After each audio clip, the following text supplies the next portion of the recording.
आज युद्ध का कोई फिक्स सिस्टम नहीं है, न ही कोई ऐसा ठोस सिद्धांत है जिस पर हम आंख मूंद कर भरोसा कर सके। इसीलिए पहले से ज्यादा सतर्कता और तैयारी वक्त की मांग है।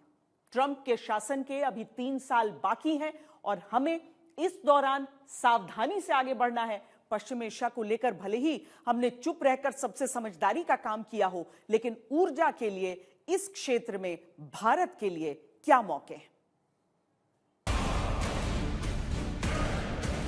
इस्लामाबाद में अमेरिका और ईरान के बीच बातचीत करवाकर पाकिस्तान के पैर जमीन पर नहीं है। अमेरिका से करीबी आसिम मुनीर के कपड़ों तक से समझी जा सकती है, जो वेंस का स्वागत करने सूट पहनकर आए। वहीं जब वो ईरान के प्रतिनिधि मंडल का स्वागत करने एयरपोर्ट आए तो वर्दी में थे। इस्लामाबाद में भले ही अमेरिका और ईरान के बीच बातचीत फेल हुई हो, लेकिन इसका इस्तेमाल पाकिस्तान ने करना शुरू कर दिया है। ये बातचीत आयोजित करवाकर पाकिस्तान खुद को पश्चिम एशिया का बड़ा खिलाड़ी बता रहा है, लेकिन भारत के लिहाज से पाकिस्तान ने जो इसके अलावा किया है वो काफी अहम है। जिस वक्त पाकिस्तान शांति वार्ता आयोजित कर रहा था, तभी सऊदी अरब से बड़ी खबर आई।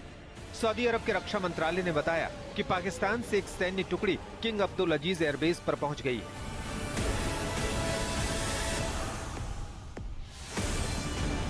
शनिवार को सऊदी रक्षा मंत्रालय की ओर से दी गई जानकारी के मुताबिक ये तैनाती दोनों भाई देशों के बीच साइन किए गए ज्वाइंट स्ट्रेटेजिक डिफेंस एग्रीमेंट के तहत हुई है। बयान में आगे कहा गया है कि पाकिस्तानी टुकड़ी में पाकिस्तान एयरफोर्स के फाइटर और सपोर्ट एयरक्राफ्ट शामिल है, जिसका मकसद दोनों देशों की आर्म्ड फोर्स के बीच संयुक्त सैन्य समन्वय को मजबूत करना है।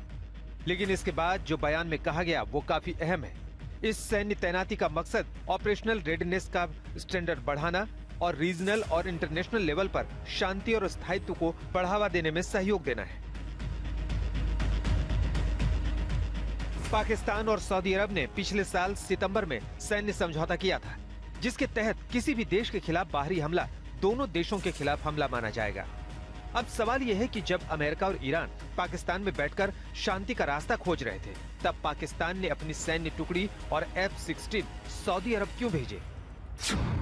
इस कार्रवाई की टाइमिंग भी काफी अहम है, क्योंकि इससे पहले पाकिस्तान के रक्षा मंत्री ख्वाजा आसिफ ने इजरायल को मानवता के लिए धब्बा और कैंसर राष्ट्र बताते हुए हमला बोला था।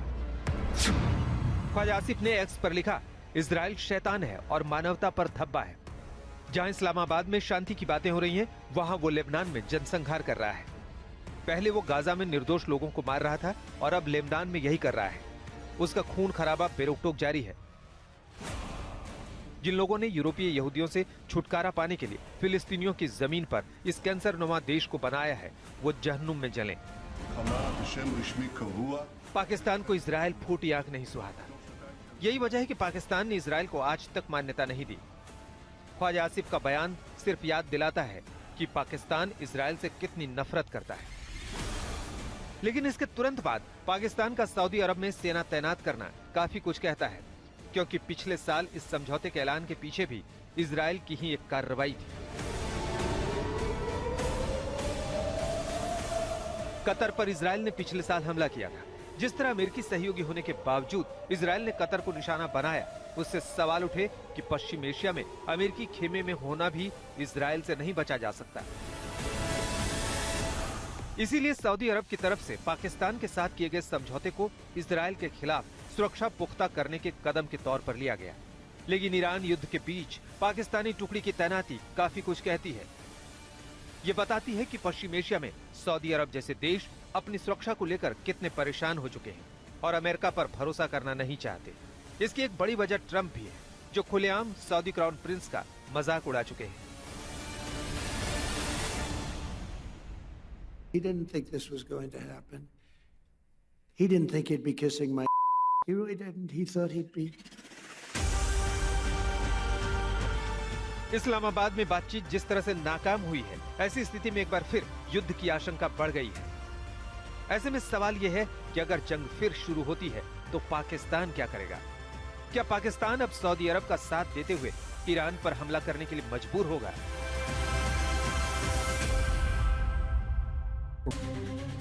पाकिस्तान में इस फैसले की आलोचना हो रही है। पाकिस्तानी पत्रकार मोईद पीरजादा ने लिखा है, पहली बात तो ये कि पाकिस्तान और सऊदी अरब के बीच हुआ आपसी रक्षा समझौता असल में किराए के रिश्ते के लिए इस्तेमाल किया गया एक बेतुका नाम है। पाकिस्तान के सऊदी अरब के करीब जाने की एक बड़ी वजह है यूएई, जो पाकिस्तान से नाराज है और उसने पाकिस्तान को फौरन कर्ज लौटाने को कहा है। सऊदी अरब के लिए सेना उतारकर पाकिस्तान की कोशिश इसके बदले में तेल के भुगतान में देरी, क्रेडिट सुविधाएं और सऊदी में रहने वाले पाकिस्तानियों की तरफ से भेजी जाने वाली रकम को आसान बनाना हो सकता है। ये ठीक उसी तरह के किराए के रिश्ते वाले पैटर्न में फिट बैठता है जिसके लिए पाकिस्तान हमेशा से बदनाम रहा है। आर्थिक और सैन्य मदद के बदले अपनी संप्रभुता गिरवी रखकर पाकिस्तान भारत के लिए परेशानी खड़ा करता रहा है। इसीलिए उसकी तरफ से चला गया ये दाव भारत के लिहाज से भी काफी अहम है, क्योंकि हमारे हित खाड़ी के देशों के साथ जुड़े हुए हैं। ईरान हो या इजराइल, भारत के दोनों ही देशों के साथ बहुत अच्छे संबंध हैं। इतना ही नहीं, पश्चिमी एशिया का ये पूरा इलाका भारत के लिए आर्थिक और सामरिक तौर पर खासी अहमियत रखता है। खाड़ी के देशों में भारत के करीब 1 करोड़ से ज्यादा लोग कामकाज के सिलसिले में मौजूद हैं। इसके अलावा भारत की ऊर्जा सुरक्षा के लिए भी ये इलाका खासी अहमियत रखता है, महत्व रखता है।